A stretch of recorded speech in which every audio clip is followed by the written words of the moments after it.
Welcome to Smart Commerce Classes. My name is Anshul Mittal, and in this video we will be starting with the 17th chapter of HCA F1 Exam Kit Solution. So let's start. सबसे पहले हमारा आता है Which of the following are considered to be 3 prerequisites of fraud to error? अगर company में कोई fraud होगा उसके लिए कौन सी 3 चीज़ें माइंड में एक पर्सन के होनी चाहिए. सो अगर मेरे को 3 चीज़ें याद सही आ रही है तो 1 was motivation, dishonesty and opportunity. ये 3 चीज़ें अगर किसी के माइंड में है, एक तो मोटिवेशन है उसको फ्रॉड करने की, वो बंदा डिसऑनेस्ट होना चाहिए और उसको मौका मिले, अपॉर्चुनिटी मिले, तभी कंपनी में एक फ्रॉड होगा. तो which of the following are considered to be 3 prerequisites of fraud to occur. Motivation होनी चाहिए उसके अंदर, अपॉर्चुनिटी भी होनी चाहिए. Simple. 211 which of the following is a skimming fraud. तो स्किमिंग फ्रॉड्स बेसिकली हमारी होती थी स्किमिंग स्कीम्स. स्किमिंग स्कीम्स में क्या होता था कि कोई पर्सन कोई भी ट्रांजैक्शन, काफ़ी ज़्यादा लार्ज अमाउंट ऑफ ट्रांजैक्शंस में से छोटा छोटा अमाउंट डाइवर्ट करता रहता है. छोटा छोटा अमाउंट, लेट्स से सेल हमारी है $123,165 की, ठीक है. उसने 123,160 ली थी, दैट मीन्स $5 का यहाँ फ्रॉड कर दिया. ऐसे करके उसने 25-30 ट्रांजैक्शंस में $5-10-15 के छोटे छोटे फ्रॉड करते चला गया और जिससे उसको एक अच्छा रेवेन्यू, अच्छा कमाई उसने कर ली, अच्छा खासा फ्रॉड कर लिया. That is called a skimming fraud. So large amount is skimmed off top of large scale invoice as kick back to purchaser. नहीं, ऐसा कुछ नहीं है. लार्ज अमाउंट तो होता ही नहीं है, स्मॉल अमाउंट होता है. Small amounts are diverted from large number of transactions. Yes, जैसा मैंने बताया था, small amount is diverted from large number of transactions. Next, teeming and lading is used to describe which of the following. Teeming and lading का मैंने तुम्हें क्या example बताया था गाइस, इफ यू रिमेंबर, कि जैसे फॉर एग्जाम्पल हमें cell से पैसे आते हैं. जैसे हमने सेल करी आज,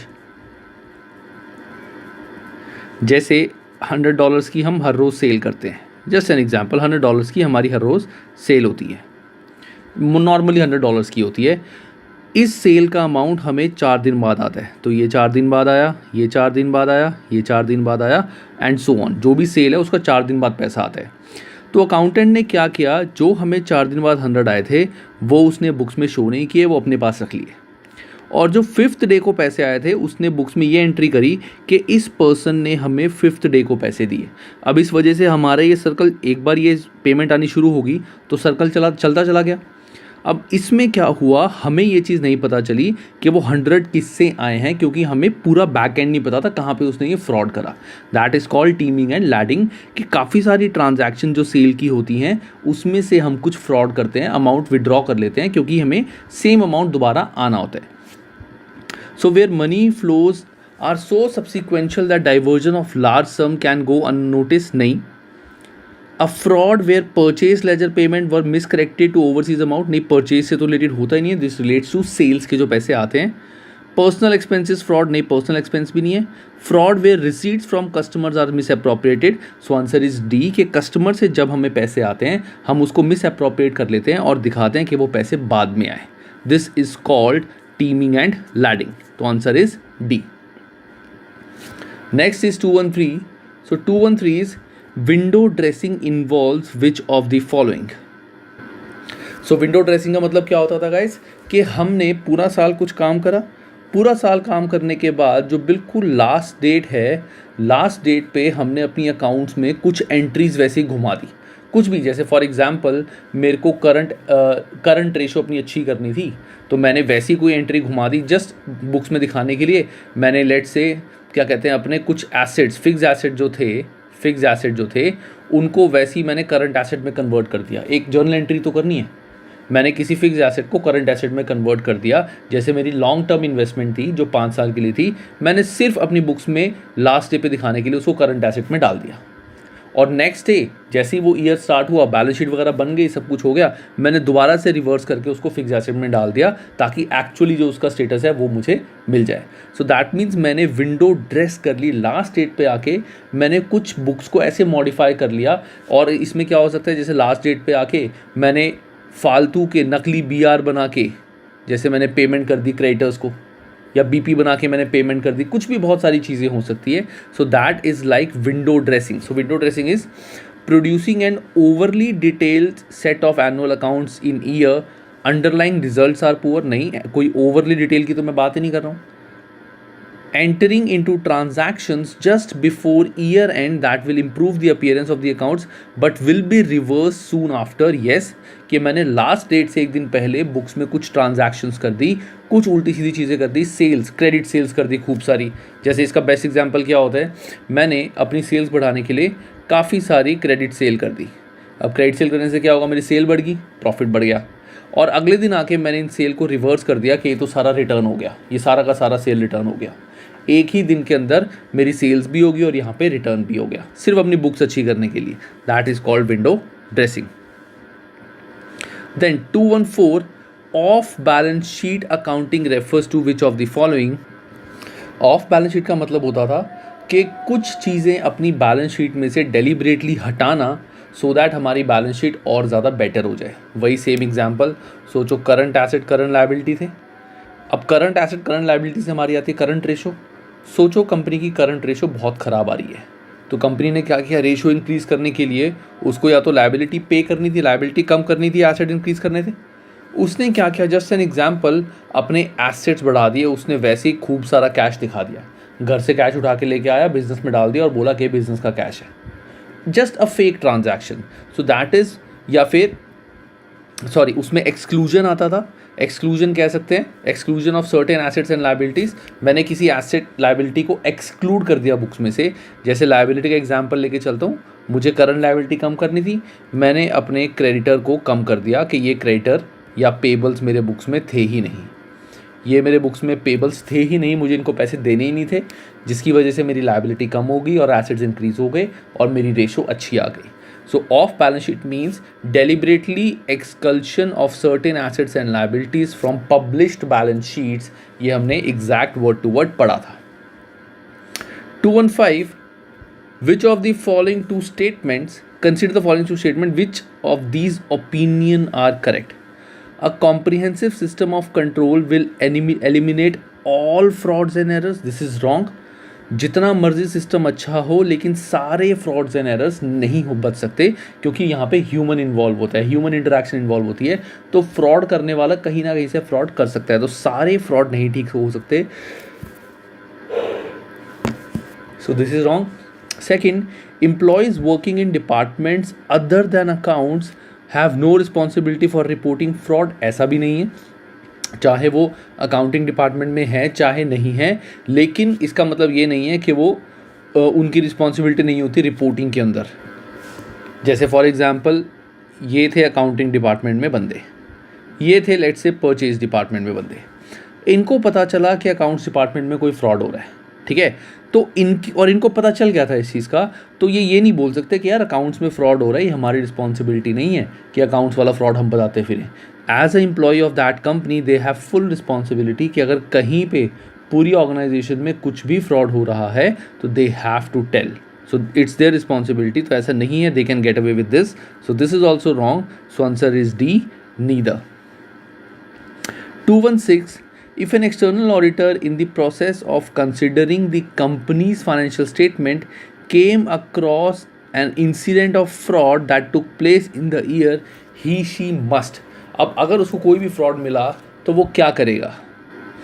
सो अगर किसी एक्सटर्नल ऑडिटर को कभी भी कोई फ्रॉड मिलता है और वो फ्रॉड मटेरियल है, मतलब फ्रॉड हुआ है और वो मटेरियल है, मटेरियल मतलब बहुत इंपॉर्टेंट है और उससे काफ़ी कुछ चीज़ें चेंज हो जाएंगी, यूज़र का पॉइंट ऑफ व्यू चेंज हो जाएगा, तो ऑडिटर को उस फ्रॉड को उस बेसिकली अकाउंट्स को क्वालिफाई करना पड़ता है. क्वालिफाई का मतलब मैंने बताया था, दैट मीन्स क्वालिफाई मीन्स के ऑडिटर CA अकाउंटेंट क्वालिफाइज कि ये रिपोर्ट ट्रू एंड फेयर नहीं है, ठीक है, that is books are not showing true and fair view, that means उसको क्वालिफाई करना.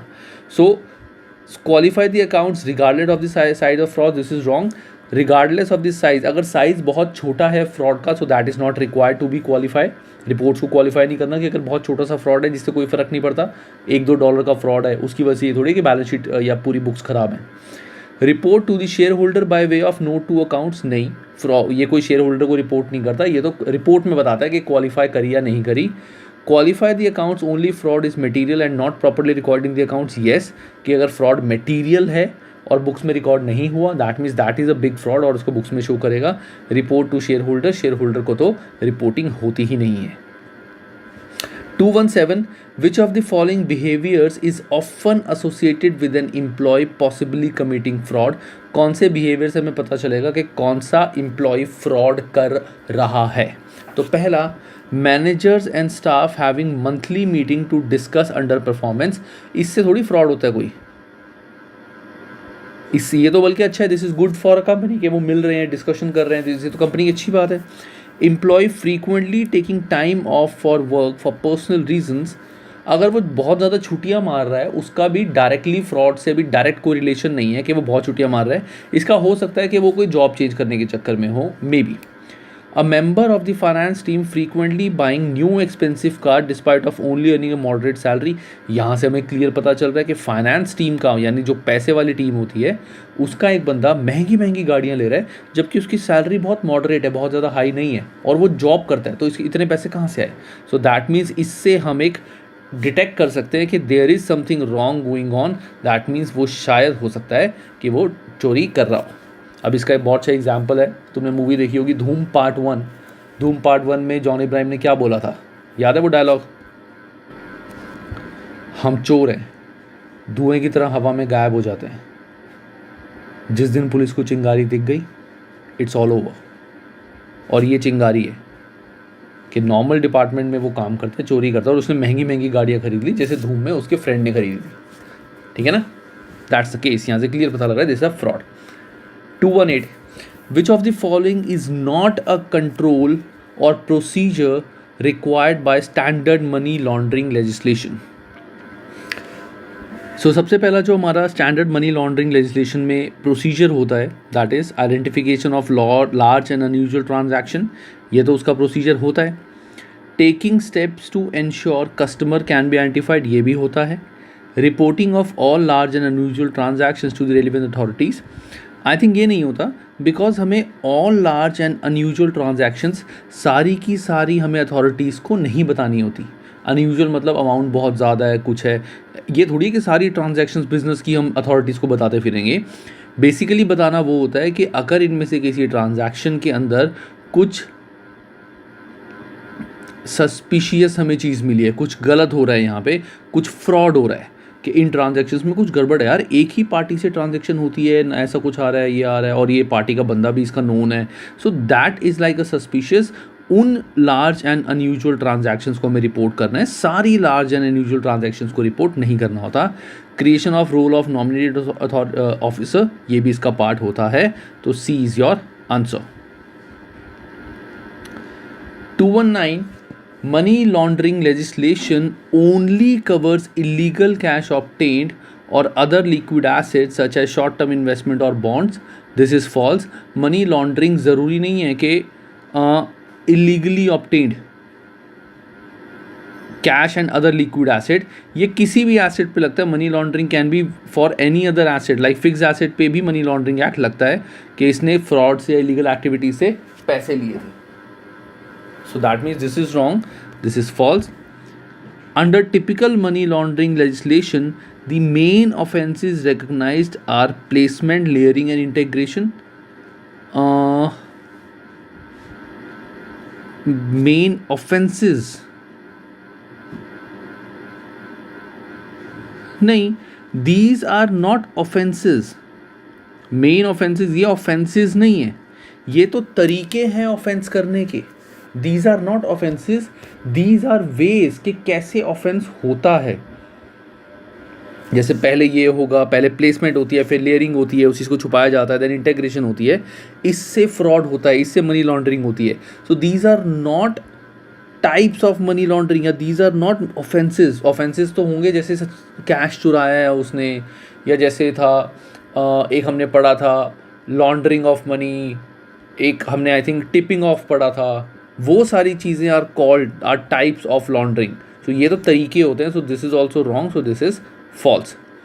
221 lack of control over which of the following activity can lead to fraudulent activity of teaming and lading.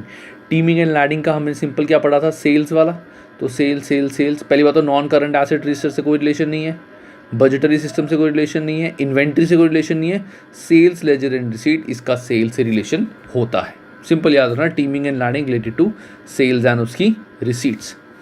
222 which type of fraud is Leo committing. अभी हमें देखना है कौन सा fraud कर रहा है ये। चलो एक बार पढ़ते हैं इसे। Leo has been offering investors in his company a 15% per annum return on this investment. In order to fund this return, Leo has been using money raised from new investors to pay the 15% return demanded by earlier investor. अब ये बंदा क्या करता है, जैसे for example this is लियो, इसने 3 बंदों से पैसे लिए कि मैं आपको 15% रिटर्न दूंगा। ये स्कीम इन तीनों को इसने बताई और इन तीनों ने आगे भी लोगों को बताई, इसने भी आगे लोगों को बताई। तो हुआ क्या, इसने जब आगे ये स्कीम लोगों को बताई तो जो आगे इसको पैसे आए थे उस पैसे से ये इनको 15% देता रहा। इनको भी बोला आपको 15% दे दूंगा, आप भी आगे बताओ। इन्होंने आगे बताई ये चीज़ लोगों को, उनको भी बोला 15% मिल जाएगा। अब उनको जो 15% मिला वो कहाँ से मिला, सॉरी इसको जो 15% मिला वो कहाँ से मिला, जो आगे पैसे आए थे। ऐसे करते करते वो नए नए बंदे पकड़ता चला गया और उनके पैसों से ब्रांच बढ़ती चली गई। 15% रिटर्न आ रहा है, 15% रिटर्न आ रहा है, ब्रांच बढ़ती चली गई, लोग ऐड होते चले गए, बहुत सारे पैसे उसके पास इकट्ठे हो गए। और बाद में जब एंड में लोगों ने, उसके पास इतने पैसे हो गए और लोग नए आने बंद हो गए, इसने ये स्कीम ही बंद कर दी और यहाँ से भाग गया। लोगों का जो इन्वेस्टमेंट ली थी वो भी भाग गया और किसी को 15% रिटर्न नहीं मिला। So this was a Ponzi scheme, this was a Ponzi, और इसको हम क्या बोलते थे, पिरामिड स्कीम। तो Ponzi, this is a Ponzi scheme और pyramid scheme, answer is D. 223, the last question of this chapter. BNG company has recently discovered that it has been a victim of false billing fraud. Okay, which of the following controls could BNG put in place to prevent this from occurring in the future? False billing मतलब billing में गड़बड़ हो रही है, जो client को हम invoice भेज रहे हैं उसमें प्रॉब्लम हो रही है। सो इस चीज़ को कैसे ठीक कर सकते हैं? फॉल्स बिलिंग मतलब बिल कुछ और बनाया, अमाउंट कुछ और मांग रहे हैं उनसे, बिल ज़्यादा का बन गया। कि जैसे हमने कुछ काम करा था, बिल उसका था एक्चुअली $100 का, हमने बिल बना दिया $110, जिसकी वजह से ज़्यादा अमाउंट हमें आगे नहीं याद रहा बंदे को। So this is segregation of duties with accounts department. Accounts department ये हो सकता है। आगे बढ़ते हैं एक बार। रेगुलर रिसीवेबल लेजर रिकॉन्सिलिएशन, नहीं, उसका फॉल्स बिलिंग से रिलेशन नहीं है। बिलिंग तो होता है इनवॉइस बनाना, इनवॉइस बनाना। Authorisation of payment made by management,